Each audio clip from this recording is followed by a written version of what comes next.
Beautiful souls.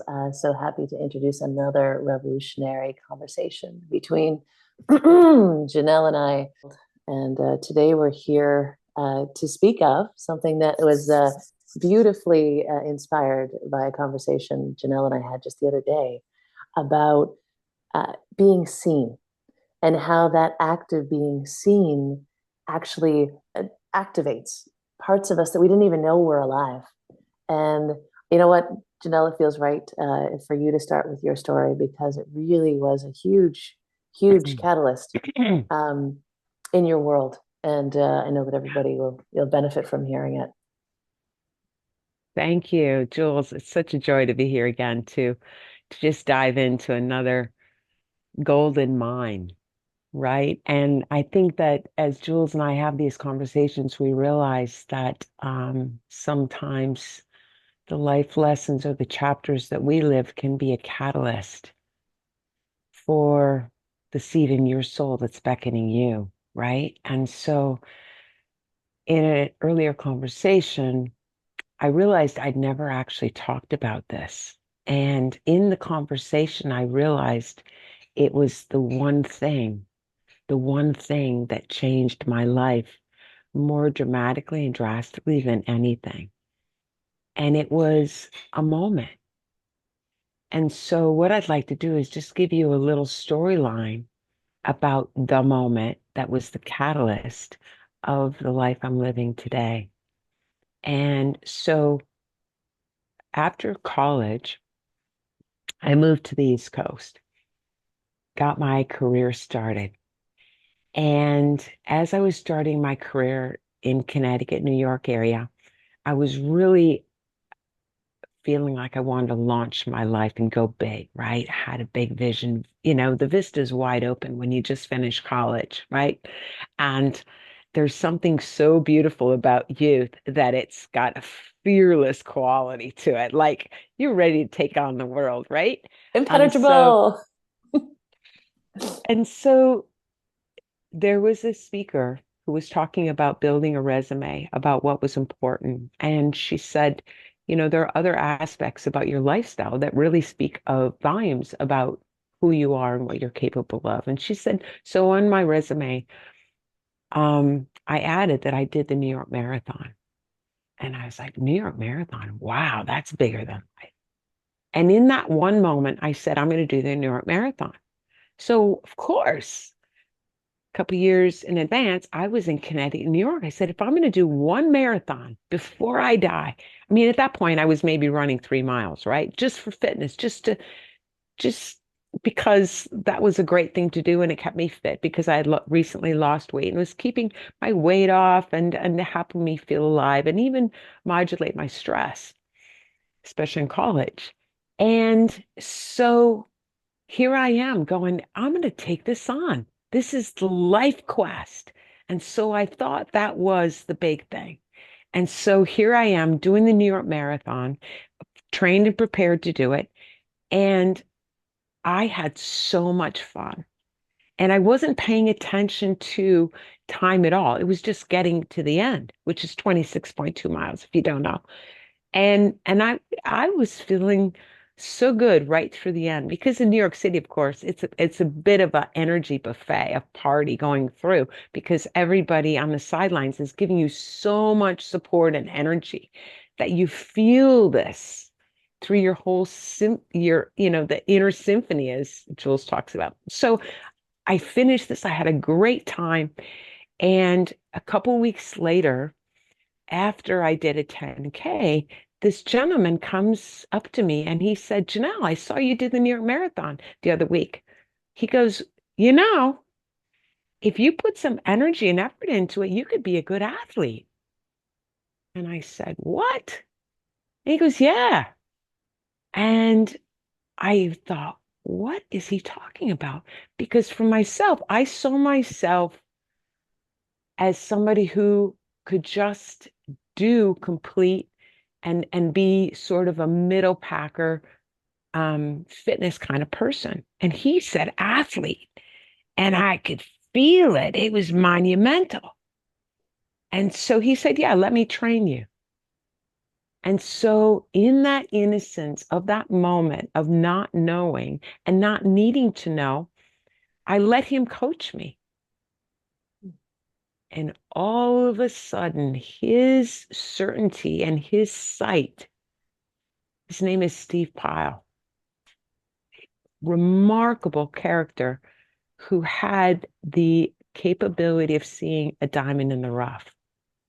And so here I am at like age 25.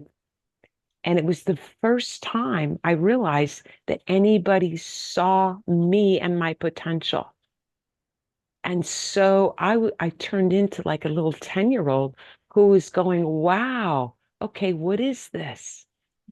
And so as he was coaching me, I did my next marathon in LA, and I did from a 3:40, I did a 3:10. So I took a half hour off my time. And then I qualified for Boston. And then I went to Boston a month later and I did a 3-hour marathon. And all of a sudden, so quickly, I became a world-class athlete overnight. What was that energy that got activated in me?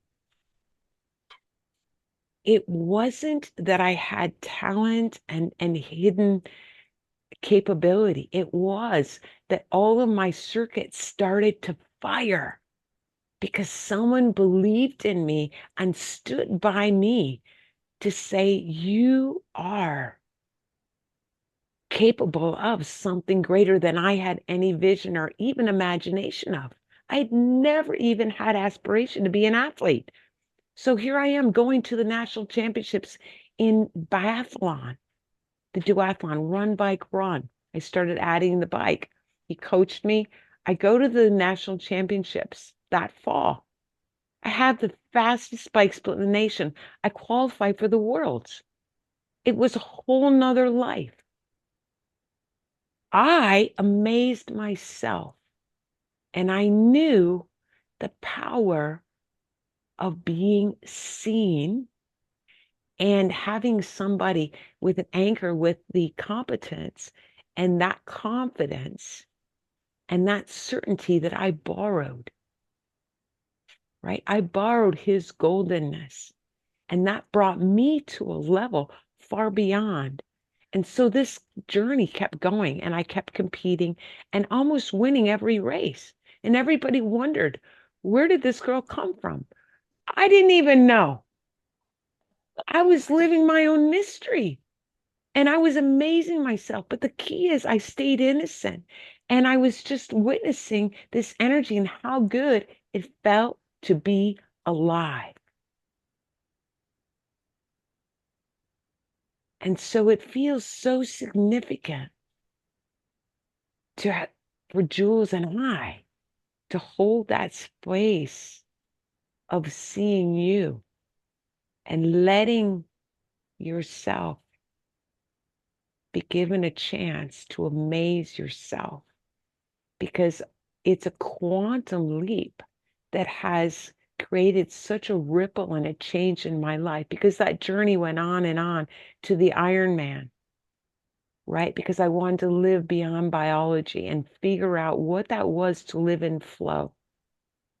And what did that do for me, that journey? It was a spiritual journey. It was a quest of Janel finding herself.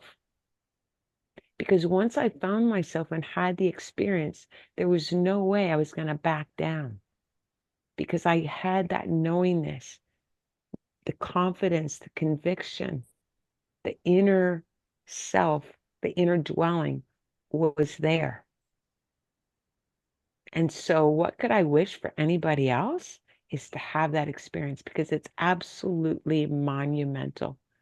And so, having that given to me and fostering that has made a revolutionary change in my life. And just the only day in our conversation did I give words to this. And I realized that was the power, that moment. It was probably a 5-minute conversation. And my curiosity, my openness of leaning into the unknown, the uncertainty that have no idea what's going to come. brought me to a place in my life, even the way that I now manage myself, because I've developed this character, this belief in myself, and learned what makes me who I am, far beyond what my mind ever imagined. And Jules, you have a story, a unique story, very similar and very different when you were seen, right? Yeah, thank you for that, Janelle. I just noticed I was like tearing up and realizing that more nuances to the story come that I didn't even realize were on their way as the magic happens in revolutionary conversations. I love that. Um, there's that power of being seen, of truly, truly being seen. And, it was interesting. I was listening to something just the other day, and they said there's a power in just complimenting somebody on something. And it might seem just really, really simple, but being able to just compliment somebody on something means that you're recognizing and noticing and seeing them. So even just on that really, really superficial, really general, that you think, oh, well, that's like really light, and that's not much. Seemingly superficial, but when it's genuine and Mm, original, exactly. got gold power. Yes. And so that knowing that we have this ability to be seen, when we had this conversation the other day with Janelle and I was like, okay, like, was there an incident in my life where I was seen, where it just activated me like Janelle's?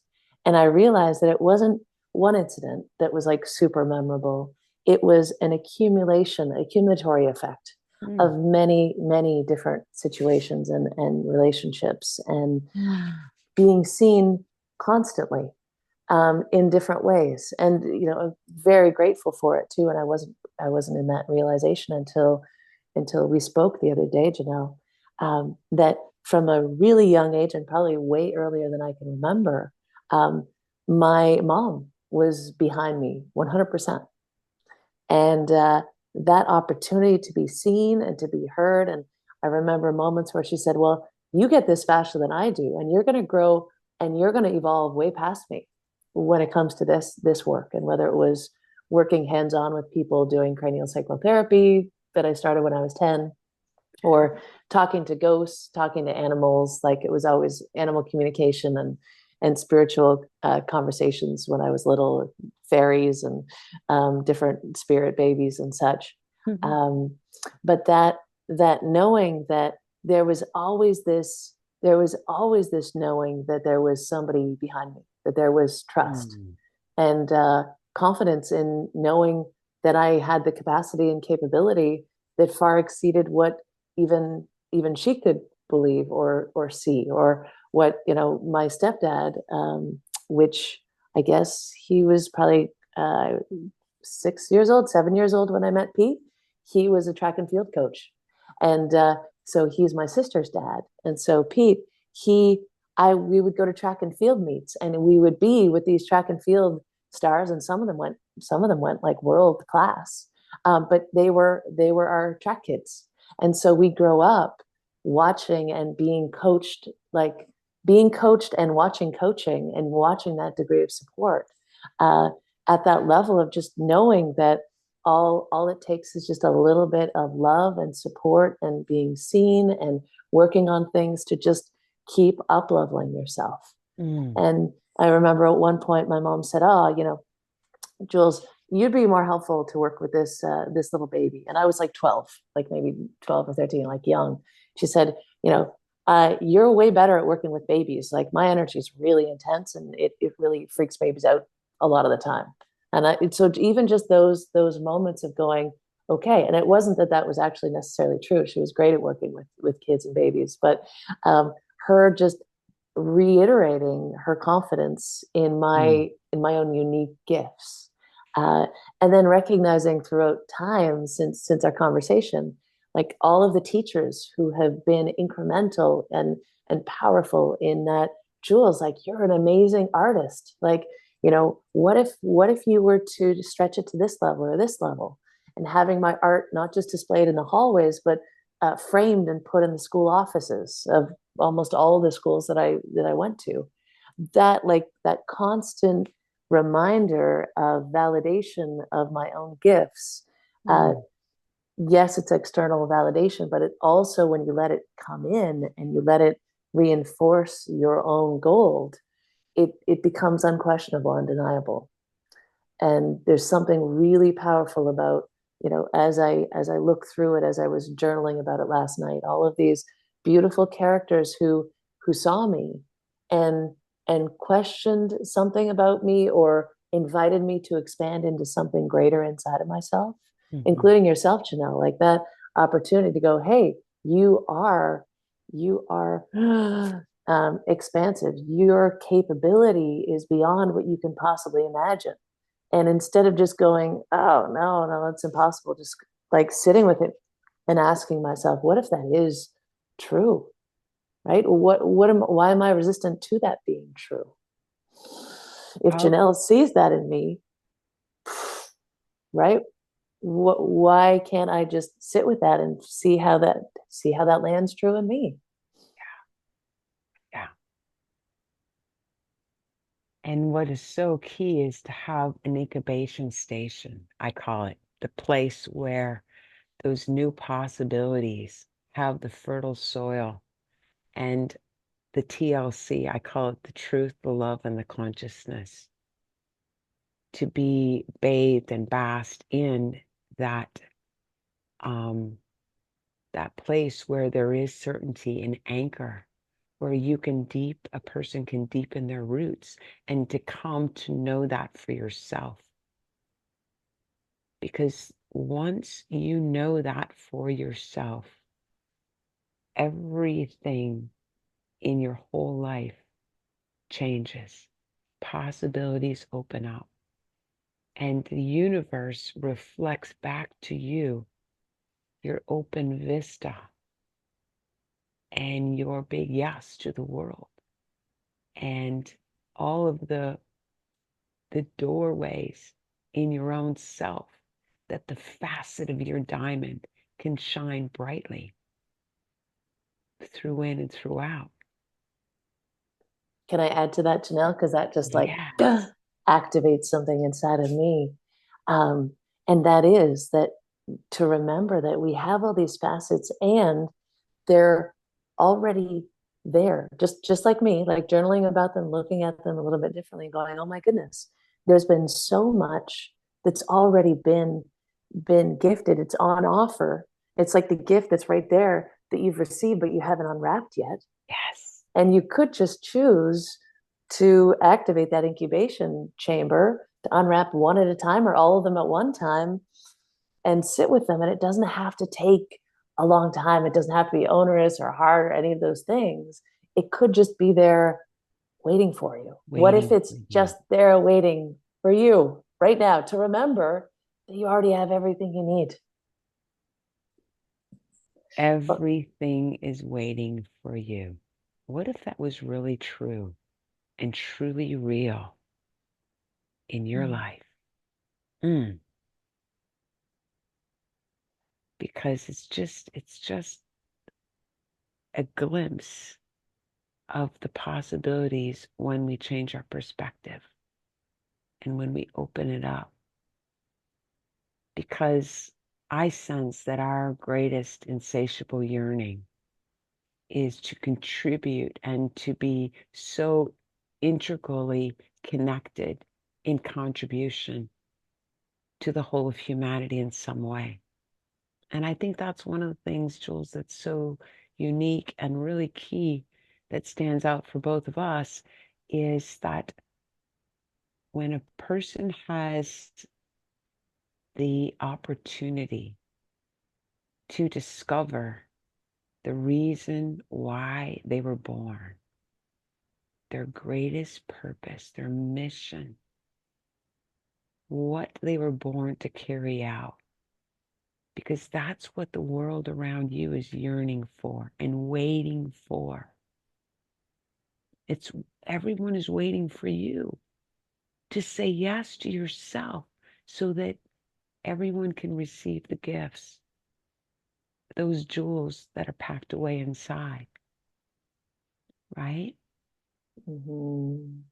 and those gifts that are just ready and waiting for you to unwrap them. And it's funny, and I've used this analogy before. It's like sometimes we're given these gifts, and it's like they're wrapped in some ooey gooey slime, and we don't really like the look of them or the texture of them, and we're like, ooh, this is really gross. And so we actually don't, because it's uncomfortable, or because it's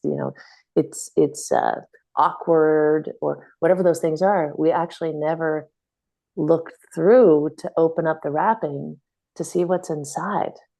And that gift that we all have available to us when, like you said, when we're able to fully receive it and get out of our own way so that we can uh, engage with the challenge of remembering who we really are and what we're really here for.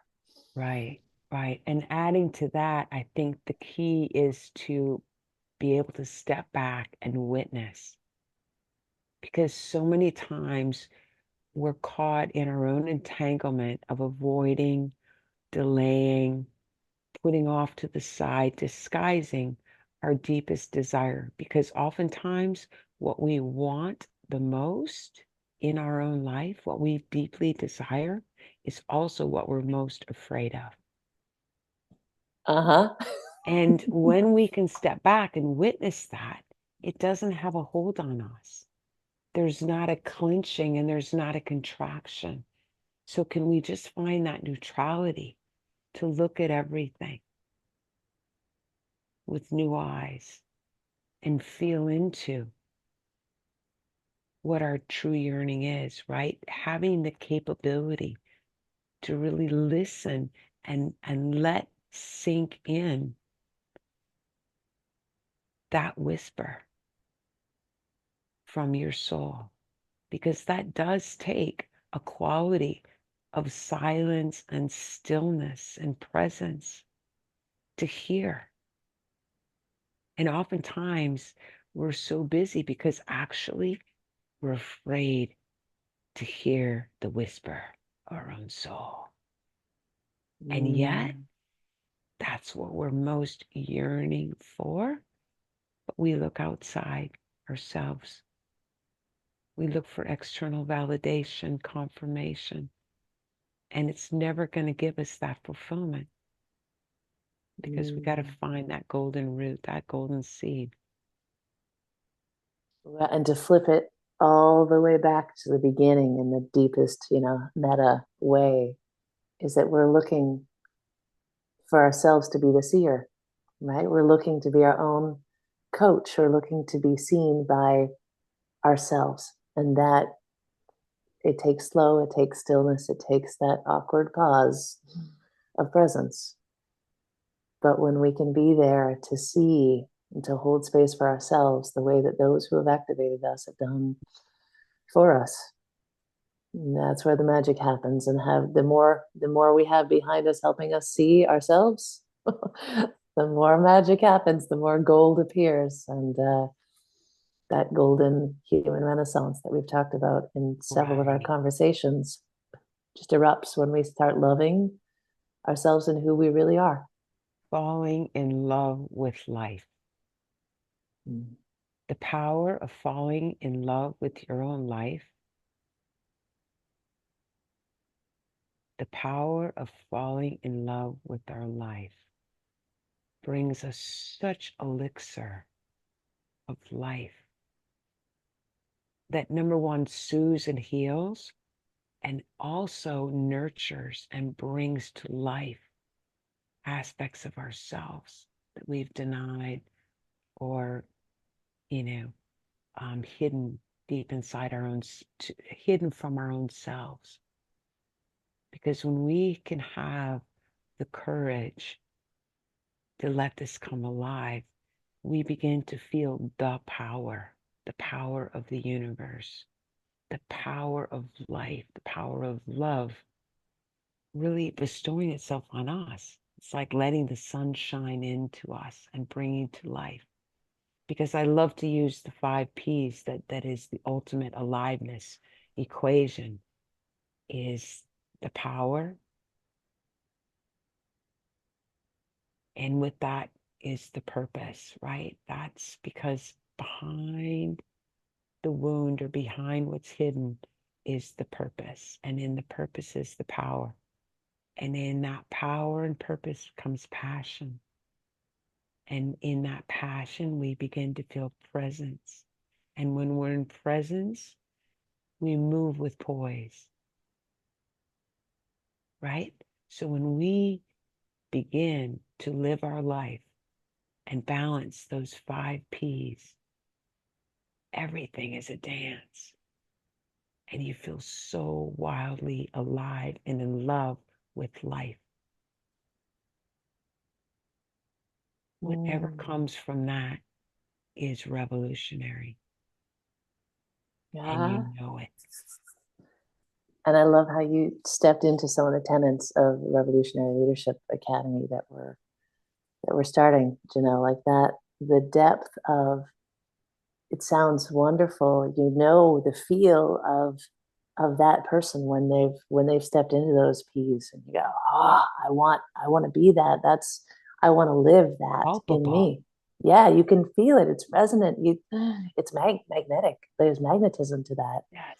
Um, Charisma. but we don't know how to get to it on our own, which is why we all need each other to hold space. We need this in a group. We need coach like that opportunity to be seen, to be held in community while you're doing this is what percolates this into a living, breathing ecosystem that you can trust in within yourself and within the community. And we're so excited to share more about this very soon as the time comes. Yes. But I would love to, and I've forgotten to mention this, is that if there's any comments that you have and you want to leave them below on the YouTube video or Facebook, wherever you're seeing this, reach out to us. We are here. We are co-creating. You and your comments help us to co-create, and then we can all do it together. And this is what it's all about. This is what Together. It's a time for connection, collaboration, and creation. We all need to meet each other. Mm. Ah, wow. Well, that feels beautifully complete, and I can feel, the dancing. Everybody enjoy that dance. All It- coming alive. mhm. With that, unless there's anything else you want to add, Janelle, feel free. Okay. With that, we will end this beautiful revolutionary conversation. And we appreciate, would love, invite anything that you would like to share with us and look forward to connecting soon. Thank you so much, Janelle, for all Thank of this you. beauty, juicy beauty. Golden. Thank you, sister. Thank you, everyone. See you next time. Yes.